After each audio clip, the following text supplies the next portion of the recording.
You know, some names are just names. Others become legends, whispered in the dark. But one name was built, carefully, deliberately, and terrifyingly, piece by bloody piece, by the man who claimed it. He wasn't just a murderer, he was an architect, and his masterpiece was infamy itself. With just 5 words, a phantom introduced himself to the world. And think about this. It wasn't a confession whispered to police in some interrogation room. No, this was a grand announcement, delivered right to the press. A chilling declaration that a new kind of monster had arrived in Northern California. One who didn't hide from the spotlight, but craved it. To really get your head around the Zodiac, you have to look past the terrible violence. The murders, as horrifying as they were just the foundation. The real thing he was building was public terror. And his tools, they weren't just a gun and a knife, they were newspaper ink and television airwaves. He was, in every sense, an architect of infamy. Okay, this right here is the absolute key to the entire case. The Zodiac's true reign of terror wasn't just in lovers' lanes or on quiet city streets. It was in the minds of every single person living in the Bay Area. His real crime was a sophisticated, brutal campaign of psychological warfare. He knew that the fear of a threat can be way more powerful and paralyzing than the threat itself.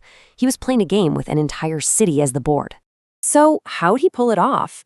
Well, his first move was to hijack the narrative. He didn't wait around for the media to report on him. He forced them to become his personal messengers. He literally turned the free press, the Fourth Estate, into his unwilling accomplice. Let's look at his grand debut. July 31st, 1969. 3 envelopes show up at the newsrooms of the San Francisco Chronicle, the San Francisco Examiner, and the Vallejo Times-Herald. Now, this wasn't some random mail shot. This was a precise, calculated strategy designed from the ground up to create chaos and urgency. And the manipulation here is it's pure genius in a twisted way. By splitting his cipher into 3 parts, he made sure no single newspaper had the whole story. To solve this puzzle, they had to either work together or race each other to the finish line, which of course created a media frenzy that he could control from the shadows. He basically manufactured a crisis and made himself the star of the show. And this was his leverage. This was the gun to the city's head. It put the editors of these papers in a completely impossible ethical bind. I mean, what do? Do you refuse and risk having blood on your hands? Or do you publish and risk glorifying a killer and kicking off a citywide panic? It was a masterful act of psychological coercion. And you know what? They chose to publish. The Zodiac had won his first battle. So, with the media's attention locked down, he did something no killer had ever done so effectively before. He branded himself. In his next letter, on August 4th, he gave himself a name. This is the Zodiac speaking. And with that name came a logo, that iconic crosshair symbol. Just like that, he was no longer some anonymous assailant. He was a persona. He was a marketable monster. And you can see right here how his strategy just kept escalating. After killing a cab driver, Paul Stein, in San Francisco, he mailed a piece of Stein's blood-soaked shirt to the Chronicle. This wasn't just a taunt, it was forensic proof. It was authentication for his brand. Then, he leveled up from murder to mass terror with a bomb diagram. And finally, he made it personal, targeting a journalist, Paul Avery, with a really menacing Halloween card. Every single communication was designed to turn the screw and ratchet up the fear. But his most enduring legacy, the thing that truly set him apart from everyone else, was his use of ciphers. These weren't just puzzles, and they definitely weren't clues he left to get himself caught. No, they were instruments of his ego. It was his way of waging a second war, this one on an intellectual battlefield, where he could perform his superiority for the entire world to see. To really understand his obsession with codes, you have to compare his first 2 major ciphers. The Z408, his opening move, was actually solved in just 8 days by a schoolteacher couple using pretty basic code-breaking techniques. Now, for a guy driven by this narcissistic need to be the smartest person in the room, this was a huge public humiliation. And that failure, it directly led to the creation of his masterpiece. The Z340 was an act of cryptographic revenge.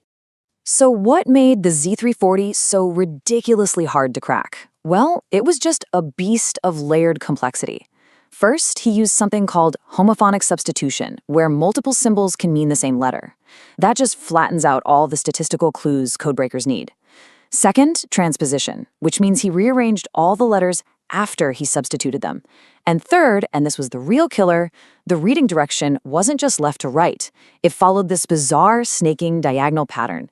And to top it all off, it was sloppy, filled with mistakes that made it almost impossible for even computers to find a logical pattern. And this just shows you how well his design worked. For 51 years, the Z340 stood as this monument to his ego. It stumped the best minds at the FBI and the NSA. It became a legend in the cryptography community, like a holy grail for all the amateur sleuths online. And in the end, it wasn't some government agency that cracked it. It was a team of 3 private citizens, David Oranchak, Sam Blake, and Jarl Van Eyck, who combined human ingenuity with massive computing power in December of 2020. So after climbing this cryptographic Mount Everest for half a century, what did they find? A name? A confession? Some kind of clue? Nope. Just pure, unadulterated narcissism. A message, taunting the police, denying he was on some TV show, and bragging about how he wasn't afraid of the gas chamber. The solution to the puzzle was just more psychological warfare. The prize for winning his game was another dose of his contempt. But even with the Z340 solved, his intellectual ghost still lingers. 2 of his shorter ciphers, the Z13 and the Z32, are still unbroken. And here's the ultimate twist. A lot of experts now believe they might be anti-ciphers, just deliberate gibberish designed from the start to be unsolvable, just to make sure his intellectual game would in some way last forever. So we've seen what he did, and we've seen how he did it. But the question that still haunts everyone is, why? To answer that, we have to step away from the crime scenes and the newsrooms and go inside the mind of the predator himself. Forensic psychologists have a term for this kind of person, a narcissistic predator. This isn't a killer motivated by lust or rage in the typical sense. For the Zodiac, the murders were just the prerequisite. The real payoff, the thing that truly got him off, was the aftermath. It was the fear, the headlines, the thrill of outsmarting everybody. He needed an audience for his sadism to even have any meaning. And you can see these traits just woven through everything he did. The narcissism, that's obvious, right? Demanding front-page coverage. The sadism really shines through when he threatens to attack a school bus full of kids. The schizotypal thinking, which is basically a pattern of really odd beliefs, that pops up in his bizarre claims about collecting slaves for paradise. And yeah, he misspelled it. And underneath it all, a lot of profilers believe was a massive inferiority complex. Those elaborate ciphers, they were a desperate attempt to prove he was smarter than everyone else. What's really fascinating here is when you contrast him with another infamous killer, Ted Bundy. Bundy was a hands-on sexual sadist. For him, the payoff was in the act of murder, the physical control over his victims. But for the Zodiac, a thrill killer, the payoff came after. He was a faceless predator who hid behind letters and symbols. He didn't want physical intimacy. He wanted psychological distance, so he could sit back and watch the chaos he created. He literally enjoyed taunting more than killing. So based on all this, what does the FBI and forensic psychology profile look like? Well, a white male, probably in his late 20s or 30s during the crimes. Intelligent, but clearly socially awkward or isolated. His knowledge of codes and police procedures suggested he might have had military or law enforcement experience. And, at his core, a sadist compensating for a really deep sense of inadequacy. He was a ghost in the machine, but a ghost with a very specific psychological blueprint. In the end, despite all the intense media scrutiny that he himself created, the Zodiac was never caught.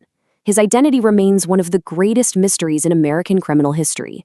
He actually achieved his ultimate goal. He became a ghost in the machine of our collective memory. I mean, just think about the sheer volume of his campaign. Over 20 letters and cards sent over 5 years. This wasn't just a series of taunts. It was a sustained psychological siege. A constant, dripping faucet of terror designed to completely grind down the public sense of security, making sure no one in an entire region ever felt totally safe. 51 years. For 51 years, his greatest intellectual challenge to the world stood undefeated. That number represents way more than just time. It represents a victory of his ego over generations of investigators, cryptographers, and technology. For half a century, his mind, in a way, remained superior, a monument to the riddle he created. And this is the number that really defines his victory. 0. In the end, after all the letters, all the ciphers, all the victims, his identity is a blank space. It's the number that just nullifies every police file, every newspaper headline, every ounce of fear he ever generated. A question mark that just looms over history. So why was he never caught? It was pretty much a perfect storm. He operated in a pre-DNA era, so he left very little usable forensic evidence. There was a ton of jurisdictional infighting between the different police departments that really hampered the investigation. And then, after 1974, the architect of all this infamy just vanished. He stopped writing, the trail went cold, and in the end, 0 people were ever officially identified as the Zodiac. Here's the essential point. In failing to catch him, society gave the Zodiac exactly what he wanted. Every book, every movie, every new theory just reinforces his myth. By getting away with it all, he achieved this sick kind of immortality. He designed a legend, and we are the ones who keep it alive. He terrorized a city, he manipulated the media, and he created an identity that has outlived him.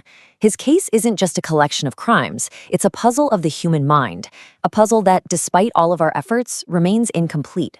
So now, we're going to turn the final question over to you. What's your theory?